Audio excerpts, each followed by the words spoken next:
Que le Seigneur vous bénisse et que le Seigneur vous garde et qu'il vous donne la joie de son amour. Le Seigneur dit, soyez toujours joyeux. Et c'est vrai que la joie, elle doit être dans notre cœur. Le Seigneur dit, la tristesse ne vient pas de moi, mais la joie vient de moi, parce que la tristesse, c'est une chose dont la cause serait le mal, on peut dire. On est triste, donc il y a quelque chose qui nous a attristés. Et la parole de Dieu nous dit aussi, n'attristons pas le Saint-Esprit. Et on ne doit pas non plus être attristé, on doit avoir la joie du salut dans notre cœur. Que notre Sauveur, que le Christ soit glorifié dans nos cœurs. Gloire à son nom, gloire à son saint nom, à mon Sauveur. Voilà. Alors aujourd'hui, j'aurais voulu vous parler de l'enseignement du Père et de la Mère. De l'enseignement du Père et de la Mère. Eh oui.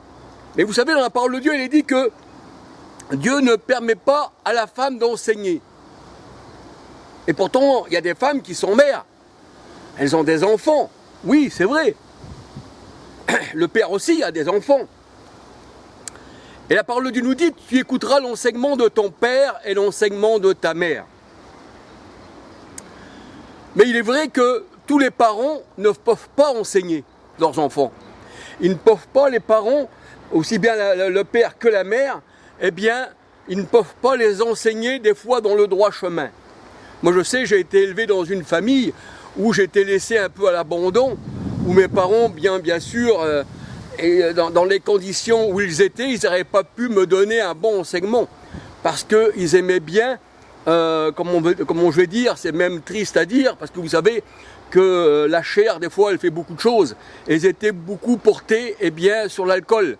Et l'alcool, elle ne peut pas donner de conseils, au contraire. L'alcool, aussi, pour qui les hélas, pour qui les yeux rouges, pour qui les catastrophes, la parole de Dieu, elle dit pour ceux qui s'attardent auprès du vin. Voyez-vous, donc mes parents ne pouvaient pas me donner d'enseignement. Parce que dans l'état où ils étaient, même s'ils m'avaient donné un enseignement, ça n'aurait peut-être pas été un enseignement comme le Seigneur voulait. Et premièrement, il aurait fallu déjà qu'ils connaissent eux-mêmes le Seigneur pour qu'ils me donnent le vrai enseignement qui est la parole de Dieu. On peut recevoir l'enseignement de ses parents. Attention, dans la vie, il faut que tu fasses ci, il faut que tu fasses ça. On peut recevoir des recommandations.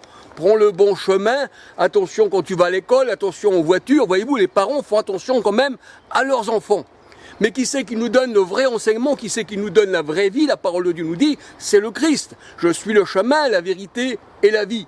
Et la parole de Dieu nous dit que son enseignement nous donne la vie, puisque Christ est lui-même l'enseignement. C'est ce que nous allons voir dans la parole de Dieu, et nous allons voir que le Père et la Mère, dont il est dit dans la parole de Dieu, tu écouteras ton Père et ta mère, c'est même écrit dans les Proverbes, écoute l'enseignement de ta mère et les commandements de ton Père. Et les commandements du Père, nous savons que c'est l'Éternel, les commandements, et nous savons que l'enseignement, elle vient de qui? Elle vient de l'Église, qui est l'épouse du Christ. Alors on va se laisser guider un peu par la parole de Dieu, on va se laisser guider par la parole du Seigneur. Et là nous allons voir que c'est vrai que les parents, certains parents ne conseillent pas toujours de bonnes choses aux enfants, même dans les choses de Dieu.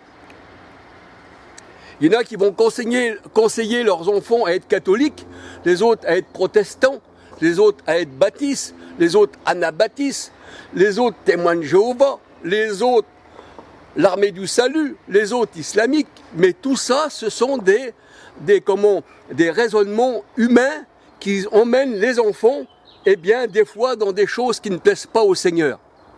Parce que le Seigneur dit que c'est lui-même qui a, bâti son assemblée, c'est-à-dire son église, son épouse. Matthieu,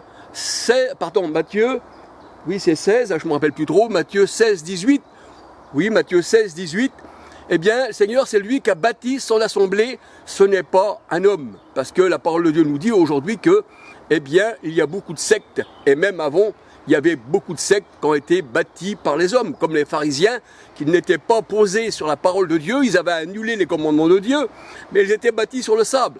Et aujourd'hui, toutes ces religions-là, qui pensent qu'il y a 3 dieux, qui pensent qu'il faut se mettre devant une statue pour être sauvé, qui pensent qu'il faut appeler le pape le très Saint-Père, qui pensent qu'on doit se mettre à genoux devant une personne eh bien, qui se dit pasteur, mais en fait qui est un gourou, eh bien là, c'est des mauvais enseignements. Ça, c'est pas bon. Ça, c'est emmener eh bien, ces enfants directement à la grande prostituée qui les emmène à la mort. Voyez-vous? Et la parole de Dieu, elle dit que l'évangile, eh bien, est une odeur de vie pour ceux qui sont destinés à la vie, mais aussi une odeur de mort pour ceux qui sont destinés à la mort. Et là, nous voyons que, eh bien, ces gens-là, les parents, des fois, ne donnent pas toujours des bons enseignements. Là, comme le Seigneur, il dit, écoute ton père et ta mère, là, il parle que lui, il est le père, Jésus est le père, Ésaïe 9, verset 5, et Jean 14, 6 à 10. Jésus dit, celui qui m'a vu a vu le Père, et dès maintenant vous le connaissez et vous l'avez vu. Et la parole de Dieu nous dit que Jésus est venu eh bien, nous faire connaître tout ce qui était de Dieu. Il nous a fait connaître eh bien, toute sa volonté. Et c'est vrai que les parents, des fois, ne donnent pas toujours de bons résultats à leurs enfants.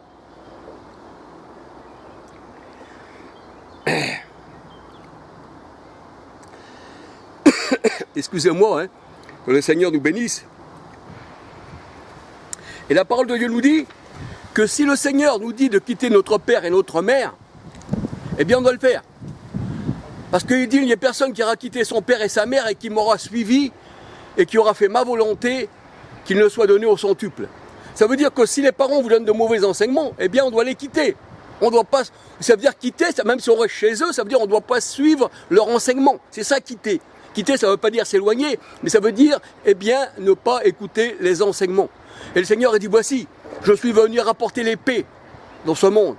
Hein, l'homme aura pour ennemi, ou aura pour ennemi, pardon, les gens de sa maison.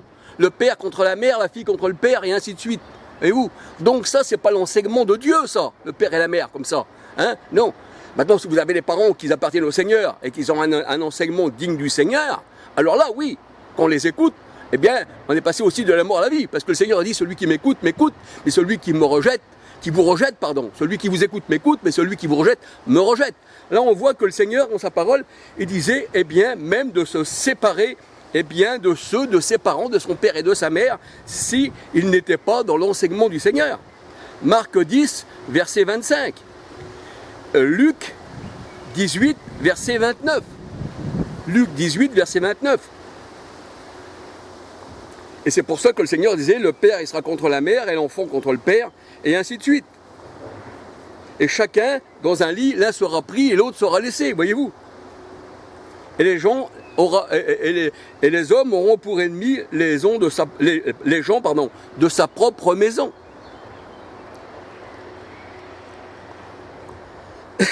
Et la parole de Dieu, elle dit, un sera élevé et l'autre sera rejeté. Les gens, mes élus, auront pour ennemis les gens de leur propre maison. Matthieu 10, versets 34, 35, 36. Matthieu 10, versets 34, 35, 36. Michée 7, versets 5, 6.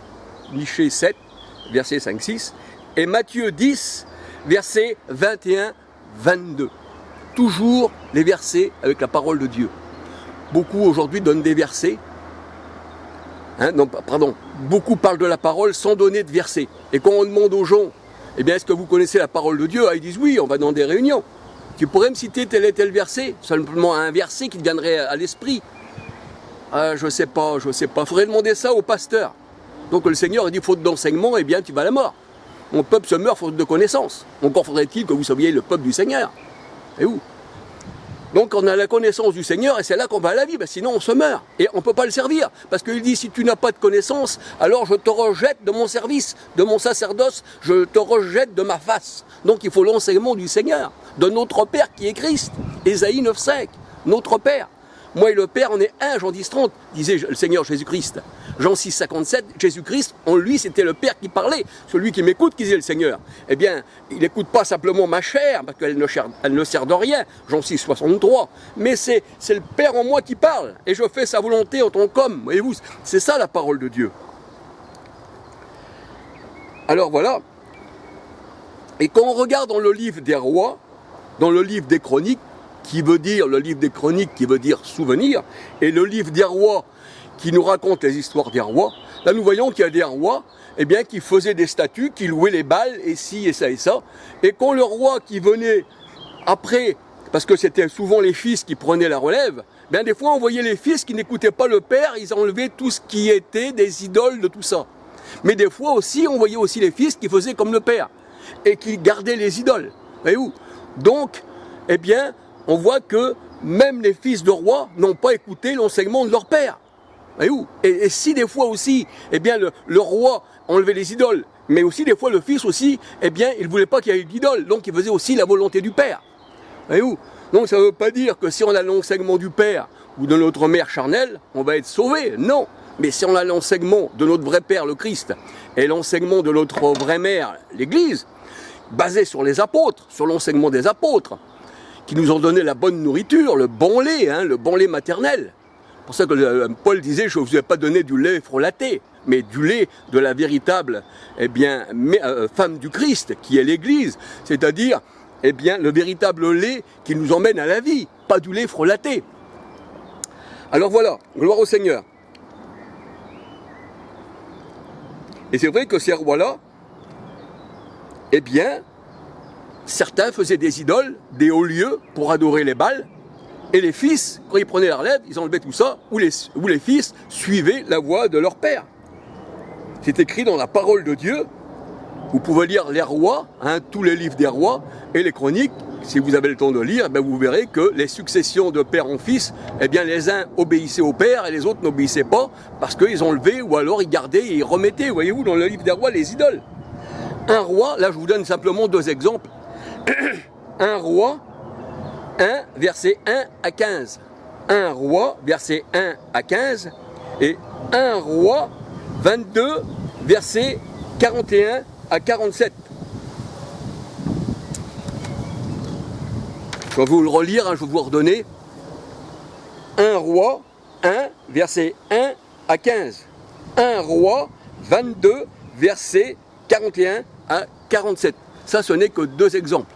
Et nous voyons que même dans la parole du Seigneur, eh bien, on voit qu'il y en a qui ont beaucoup, qui n'ont pas obéi aux parents. On peut dire que, je crois que c'est Jacob, oui, que je me souviens bien, il ne faut pas que je me trompe, parce que vous savez, des fois, voilà. Eh bien, il a voulu la bénédiction, et il a été pour cette bénédiction de Dieu, il n'a tellement pas lutté avec des hommes. La parole de Dieu, elle dit, il a lutté avec des hommes, et il a lutté contre Dieu pour avoir la bénédiction. Et là, nous voyons que c'était Ésaü qui devait avoir la bénédiction, et là, on voit que Jacob, il a même trompé son père. Voyez-vous, il n'a pas écouté son père, il l'a même trompé, parce que ça avait mis des poils et ci et ça, et le père de Jacob pensait que c'était son fils Ésaü, voyez-vous. Mais ça, c'était pour la bénédiction du Seigneur.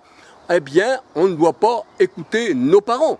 Ça ne veut pas dire qu'on ne doit pas les aimer, ça ne veut pas dire qu'on ne doit pas les chouchouter, mais pour la parole de Dieu, eh bien, il doit y avoir une séparation. J'ai mis la division entre le père et la mère, la fils, la belle-mère, enfin tout ça, voilà. Ça veut dire que la famille, eh bien, ne doit pas compter pour la parole de Dieu, parce que le Seigneur a dit, voici mon père, ma mère, mes frères, mes sœurs, c'est ceux qui font la volonté de Dieu.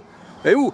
Alors, moi, mon père, ma mère, mes frères, mes sœurs, c'est ceux qui marchent selon le Seigneur. Voilà, ça c'est mes vrais parents, parce que mes parents, bien que je les aime, mes frères, bien que je les aime, un jour, eh bien, je ne les verrai plus, parce que ce n'est que la chair, et la chair retourne à la terre. Mais tous ceux qui font partie du Seigneur, qui font partie des cieux, parce que l'esprit retourne à Dieu, l'homme spirituel retourne. Le Seigneur a dit, je vous ai fait asseoir dans les lieux en Christ, il nous a fait asseoir dans les lieux célestes, tandis que les autres retournent à la terre. Donc il y aurait une séparation.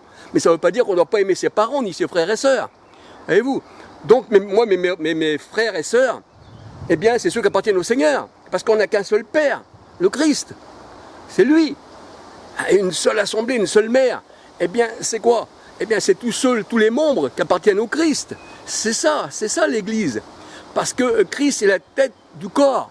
Il est le premier en tout. Il n'est pas la deuxième ni la troisième personne de la Trinité catholique, ou pentecôtiste, ou Assemblée de Dieu, ou ce que vous voulez. Colossiens 1,18, il nous dit, il est le premier en tout. Donc, il n'est pas une deuxième personne. Il est le premier en tout. Donc, s'il est le premier en tout, il ne peut pas être une deuxième ou une troisième personne. Et vous savez que comment sont critiqués, mais c'est une parole. Vous savez que l'Église, qu'on appelle Église, hein, avec un, bien sûr entre guillemets, hein, Église, eh bien, vie et lumière. Eux, ils disent que si on parle simplement de Jésus, une supposition, ben c'est Jésus seul. Jésus seul. Pourquoi Jésus seul? Parce qu'il manque le Saint-Esprit et il manque le Père. Ah, il n'est pas complet. Ah, il n'est pas complet, tu ne m'amènes pas complet, ce Dieu-là. Là, tu m'amènes que le Fils. Tu aurais dû m'emmener le Saint-Esprit. Et tu aurais dû m'emmener aussi le Père. Et oui. Et pourtant, Colossiens 2, 9, 10, la parole de Dieu nous dit, en Christ, il y a la plénitude de la divinité. En lui, vous avez toute la plénitude de la divinité. Colossiens 2, 9, 10. Et oui. Colossiens 2, 9, 10, vous avez tout pleinement en lui. Il est celui qui remplit tout, toute chose. C'est pour ça que la parole de Dieu, elle dit, il est le tout en tous. Colossiens 3, 11, ou de Colossiens 2, 11, je ne me souviens plus. Colossiens 3, 11 ou Colossiens 2, 11. Il est tout en tous. Un seul Dieu en tous et parmi tous et au-dessus de tous. Et ça, c'est Christ. C'est lui. Donc, Jésus seul, la parole de Dieu, elle dit qu'il est dans notre cœur. 2 Corinthiens 13, 3 à 6. Mais quand il y a Jésus dans notre cœur, qui veut dire Dieu sauveur, le mot Jésus, hein, eh bien, quand il est dans notre cœur, la Bible elle dit vous êtes tous remplis du Saint-Esprit. Romains 12, verset 13. Et Romains 8, 9 nous dit celui qui n'a pas l'Esprit du Christ ne lui appartient pas. Donc l'Esprit du Christ et Jésus-Christ. Ça ne fait pas deux, mais ça fait un. C'est comme moi et mon esprit. Charles et son esprit, ça ne fait pas deux personnes, mais ça fait une seule personne. Voilà. Et là, je vous parle toujours du Père et de la Mère. Je ne veux pas quitter cette étude. Voilà, mais je voudrais la partager avec vous. Que le Seigneur vous bénisse. Donc, ça fait une personne. Alors, je vous ai dit que dans le livre des rois, eh bien, des fois, les fils ne faisaient pas ce que les parents faisaient. Donc, ce n'était pas une désobéissance aux parents, mais c'était pour plaire au Seigneur. Il faut mieux plaire au Seigneur qu'à l'homme. Malheur à l'homme qui se confie dans un homme. Jérémie 17, verset 5.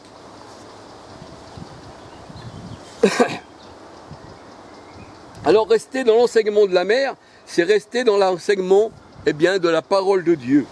C'est rester dans l'enseignement des apôtres. Parce que c'est les apôtres qui ont bâti des églises dans chaque ville. Voyez-vous, c'est rester sur le fondement des apôtres, c'est ce que la parole de Dieu nous dit. C'est ce que la parole de Dieu nous enseigne. Là, je mets mes pieds parce qu'il y a un peu de vent. J'ai peur que la caméra tombe à terre. Et Dieu est esprit, la parole de Dieu nous dit. Il n'est pas charnel. Jean 4, 23, 24. Hein, c'est le Père qui nous enseigne. Jean 4, 23, 24, le Père est esprit. La parole de Dieu nous dit que Jésus est le Père. Ésaïe 9, 5. Jean 14, versets 7 à 10. Jean 10, 30, Jésus disait « Je suis un avec mon Père ». Et 1 Jean 2, 22, 23, 24, la Bible elle dit « Si on n'a pas le Fils, on n'a pas non plus le Père ». Donc si vous n'avez pas le Fils, ça fait un peu comme les Juifs d'ici, là, hein, ou les Juifs qui veulent rester sous la loi, eh bien, ils n'ont pas le Fils, ils ne peuvent pas non plus avoir le Père. Et pourtant, il y a des gens qui font alliance avec eux. Voilà. Alors, la parole de Dieu nous dit que Jésus, il est la parole de Dieu. Celui qui croit en mon nom, celui-là sera sauvé. Mais croire au nom de Jésus, c'est croire à son enseignement.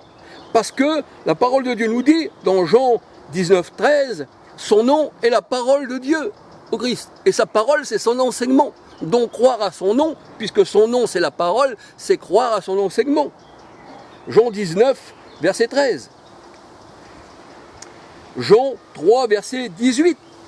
Et croire, celui qui croira, ça ne veut pas dire simplement croire comme ça de ta bouche, parce que le monde, les sectes croient.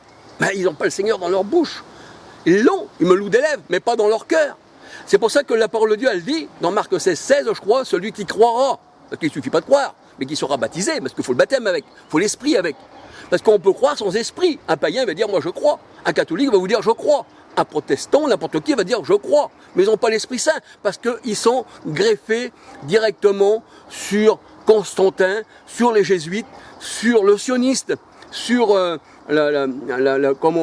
sur la franc-maçonnerie, donc ils ne peuvent pas avoir le Saint-Esprit, voyez-vous. Donc il faut être au Seigneur pour avoir le Saint-Esprit. Et c'est pour ça que Jean-Baptiste disait, moi je vous baptise d'eau, mais lui vous baptisera bien du Saint-Esprit. Donc c'est le Christ. On croit, si on croit pas sans l'Esprit, Marc 16, mais on croit aussi au Seigneur et on reçoit l'Esprit. Parce que je pourrais dire je crois, mais voilà, simplement, je crois, ouais, peut-être qu'il y a un Dieu, je crois ça. Mais là, non, il faut croire, et là, notre croyance ne s'arrête pas là, on a aussi l'Esprit Saint. Celui qui croira et qui sera baptisé, 1 Corinthiens 12, 13, un seul esprit, celui-là vivra. Gloire au Seigneur. Donc là, on voit que, son nom était la parole de Dieu, et la Bible dit que Jésus, c'est celui qui nous enseigne, c'est la parole faite chair. Le Père, la parole faite chair, celui qui enseigne. Jean 6, 45,